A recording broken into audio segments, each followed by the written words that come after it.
everyone, how's it going? I have yet another discussion video that's maybe Midrash adjacent, and the video is inspired to a degree by discussions that have happened on BookTube, but discussions that have also, I think, just happened in our wider culture and that I hear about a lot.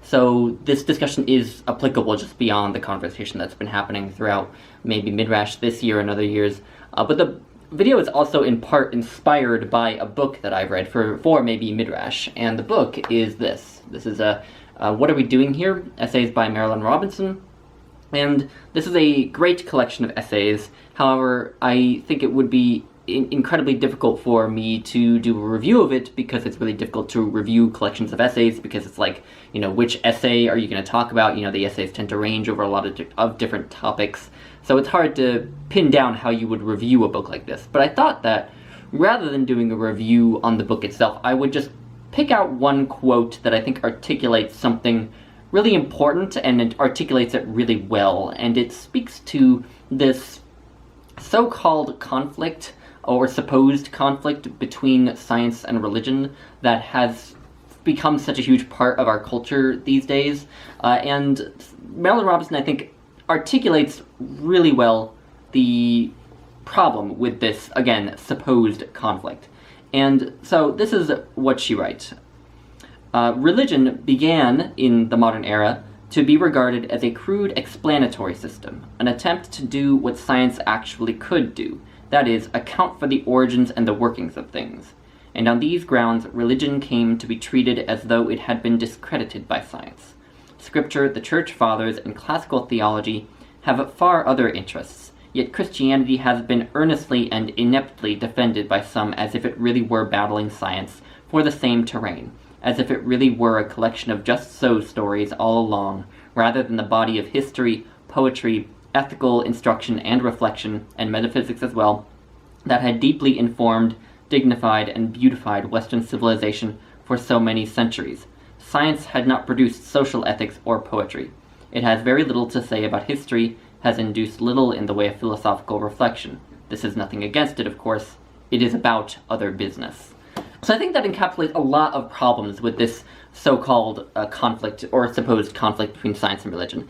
And so, I mean, she pins it down really succinctly there. This idea that religion is making truth claims about the universe. You know, that the creation story in Genesis, for example, should be taken as a literal story of how the universe was actually created, and therefore that the, you know, Earth is 6,000 years old and such, or that the flood story should be taken as literal, that this flood actually happened in history. You know, in the modern era, religious people, some religious people, started to try to argue that these were truth claims about the universe. And, you know, another book that is kind of relevant to this, even though I didn't read it for maybe Midrash this year, but which I have read in the past and which I absolutely love, is The Case for God by Karen Armstrong.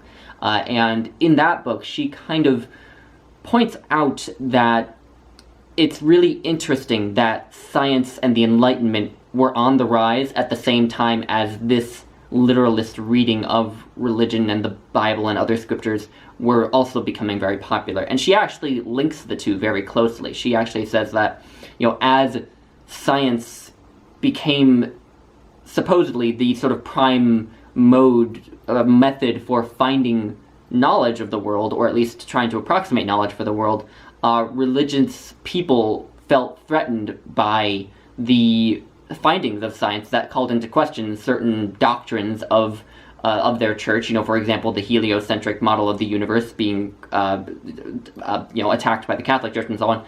And religious people felt attacked by that, and so they felt the need to scientifically, you know, prove, science doesn't actually prove anything, but let's just use it as an imprecise term, scientifically prove the claims of their religious scriptures. And so she traces this so-called conflict to that. But there is no necessary conflict between science and religion, because really, the reading the Bible and other scriptures literally is not the norm for most of religious history. You know, reading, again, the creation story in Genesis, or the flood story, or whatever, as literal is not the norm throughout most of religious history. It's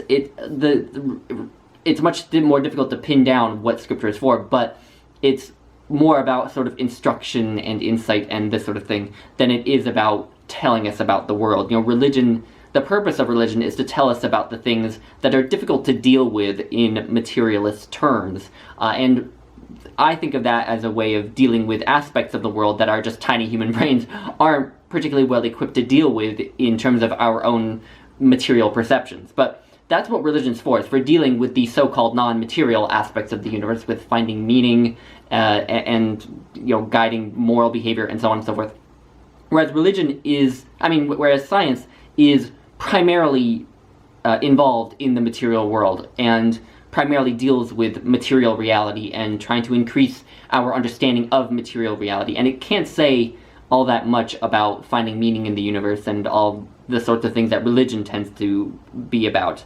And so the debate about science and religion that has become such a polarizing force in the modern world, you can see it in the form of religious fundamentalists on the one side and new atheists, among others, on the other side, is really an artificial debate. And I think that's perfectly encapsulated by the fact that there are scientists, people who are scientists, who identify as religious, who are perfectly happy to reconcile their religious faith with the fact that they're a scientist, even if they're a physicist who studies, the creation of the universe or whatever. But outside of physics, a professor here at the university where I'm at is a psychologist, and he's also a ordained Buddhist monk. So he has no problem with reconciling science and religion. I know a lot of people will say that, well, Buddhism isn't really a religion, which is a whole other discussion, which I won't get into here, but I consider it a religion, and so,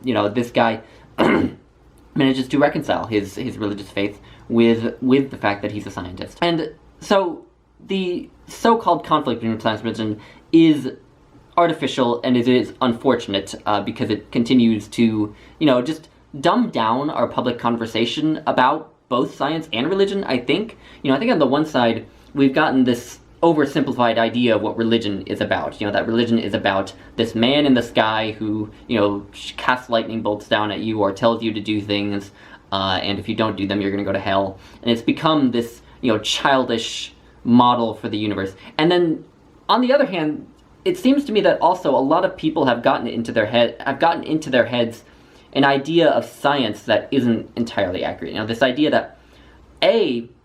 that science is primarily a body of knowledge. That's one misconception I think a lot of people have about science. It's not a body of knowledge. Science is a method for increasing our understanding of the world. And so, the knowledge of the human body, for example, that is not science. That's just a series of facts that we've acquired through science. So that's one misconception. That's not so relevant. But the other one is this idea that science is in the business of proving anything. Science really actually isn't in the business of proving much of anything. Science doesn't provide certainty, really. All insights in science are provisional. When you do a scientific study, you have a treatment group and you have a control group, and you have a dependent variable that you're interested in, and the treatment group is given some sort of pill that maybe you're interested in investigating the effects of. The control group is given a placebo, and you look at whether or not their health like a month down the line or whatever, and if you see a difference, then that data suggests that this pill is effective. But another study may call that into question if it finds different results, or if it finds that there's a confound or something like that. All insights in science are provisional. Really all we're doing is we're looking at data and we're trying to discern what explanation for those data seem to make the most sense, seem to hold up to scrutiny the best, based on the experiments that we do. And those can always be called into question again. And so this idea that science is in the business of proving anything, when people say that evolution has been proved. Now, there are theories like evolution that do have so much support that they have sort of taken on the status of a fact, and there's something to be said for that, because, I don't think the theory of evolution is going to be like something called into question tomorrow. But still, I think, in theory, it's good for us to maintain the idea that even the theory of evolution could theoretically be disproven tomorrow. Theoretically. It probably won't be, again, but it could. And like the theory of gravity as well. Like if you were to he were to try to drop something and it floated for whatever reason, then suddenly we would wonder what's going on and question our idea of gravity. So there's misconceptions about religion that have come about because of this so-called conflict, and misconceptions about science that have come about because of this conflict. And one last thing that I want to touch on in this video, and you know, this video isn't about making a coherent point, it's just sort of about discussing these things, raising some questions, raising some points, and so on. But the last point that I wanted to raise is this idea that I've seen put forth in a lot of different places, and on BookTube as well here during Maybe Midrash, which is that science is also based on faith in the same way that religion is.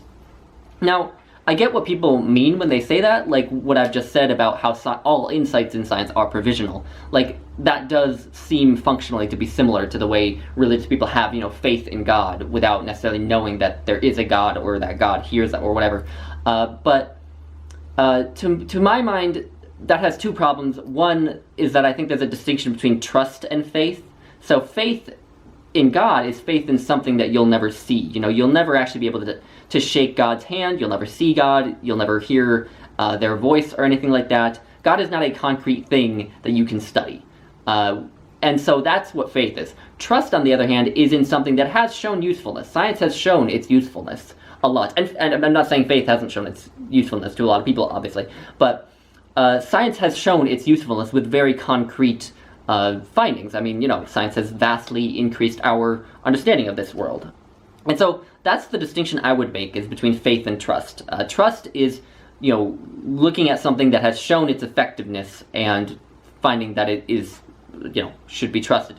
Whereas faith is faith in something that you will never, ever see. And I've also heard people say that, well, faith has shown its effectiveness in the past, right? It's shown its effectiveness through perhaps increasing psychological well-being or improving people's interactions with the world, giving meaning in people's lives, and so on and so forth.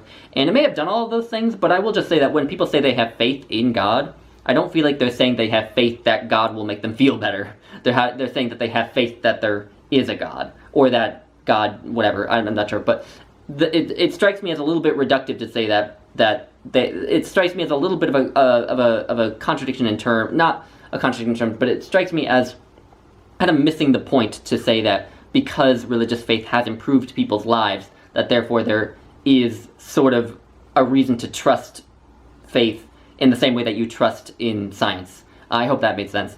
And the second point that I want to make about that whole discussion over whether or not science is based on faith is the reason I'm also suspicious of it is because I think, setting aside what I've just said about trust versus faith and so on and so forth, I think that it feeds into this artificial dichotomy between science and faith. You know, it feeds into that conflict and only perpetuates it, I think, because to say that, no, actually, science is based on faith in the same way that religion is, encourages people to, again, see them as opposite ends of a spectrum that are inherently opposed to one another, which I really don't think they are.